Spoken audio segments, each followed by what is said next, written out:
हम जब भी टाइम ट्रैवल के बारे में सोचते हैं तो अक्सर हमें हॉलीवुड मूवीज़ के टाइम ट्रैवल सीन्स याद आते हैं। हालांकि टाइम ट्रैवल का असली मतलब है कि हम 1 सेकेंड पर सेकेंड से भी ज़्यादा तेज़ चल रहे हों। पर क्या असल ज़िंदगी में मूवीज़ की तरह टाइम ट्रैवल पॉसिबल है? क्या हम टाइम ट्रैवल करके अपने पास्ट या फ्यूचर में जा सकते हैं? साइंस में इसका जवाब है हाँ, पर कैसे? 100 साल पहले महान साइंटिस्ट एल्बर्ट आइंस्टाइन ने एक आइडिया दिया कि टाइम वर्क कैसे करता है। उन्होंने इस पर एक थ्योरी बनाई और उस थ्योरी का नाम दिया रिलेटिविटी। ये थ्योरी कहती है कि स्पेस और टाइम एक दूसरे से लिंक यानी कि जुड़े हुए हैं। आइंस्टाइन ने यह भी कहा कि इस यूनिवर्स की एक स्पीड लिमिट है और वो ये है कि कोई भी मैटर लाइट की स्पीड से ज़्यादा तेज नहीं चल सकता। पर इसका टाइम ट्रैवल से क्या लेना देना? Well, according to this theory, the faster you travel the slower you experience time. मतलब आप जितना तेज जाओगे वक्त आपको उतना ही धीमा लगेगा। इसे और आसानी से समझने के लिए एक एक्सपेरिमेंट किया गया जिसमें 2 क्लॉक्स ली गई जिसमें एग्जैक्ट सेम टाइम सेट था।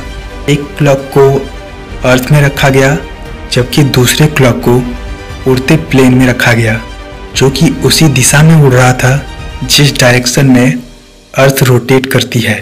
प्लेन के पूरी दुनिया का चक्कर लगाने के बाद साइंटिस्ट ने दोनों क्लॉक्स को कंपेयर किया तो पाया कि प्लेन में उड़ा क्लॉक धरती के क्लॉक से काफ़ी स्लोअर मूव कर रहा था। यानी कि धरती पर 1 सेकेंड पर सेकेंड यानी कि 1 सेकेंड होने में जितना वक्त लग रहा था, प्लेन में 1 सेकेंड होने में उससे थोड़ा सा ज़्यादा समय लग रहा था क्योंकि वहाँ टाइम स्लो हो गया था कंपेयर टू अर्थ।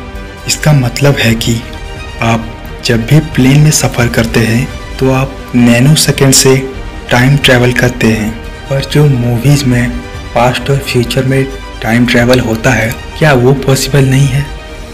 तो इसका जवाब है कि ये पॉसिबल है भी और नहीं भी। जैसा कि मैंने थोड़ी देर पहले थ्योरी ऑफ रिलेटिविटी में बताया था कि हमें डीप टाइम ट्रैवल करने के लिए लाइट की स्पीड से भी ज़्यादा तेज मूव करना होगा। पर सेम थ्योरी ने आइंस्टाइन ने यह भी कहा था कि लाइट से तेज कोई भी मटेरियल इस यूनिवर्स में नहीं चल सकता। तो इस हिसाब से कुछ नैनो सेकेंड्स का टाइम ट्रैवल तो पॉसिबल है, बट डीपर टाइम ट्रैवल करने के लिए फ़िलहाल हमारी टेक्नोलॉजी उतनी ज़्यादा विकसित नहीं हुई है। पर फ्यूचर किसने देखा है? वैसे भी हमारी टेक्नोलॉजी जिस तरह से और जिस स्पीड से आगे बढ़ रही है, हो सकता है फ्यूचर में ह्यूमंस टाइम ट्रैवल को भी पॉसिबल कर दें। आज के लिए इतना ही। अगर आपको हमारी वीडियो इंफॉर्मेटिव लगी हो please like the video and subscribe to my channel. मिलते हैं नए वीडियो में, तब तक के लिए धन्यवाद।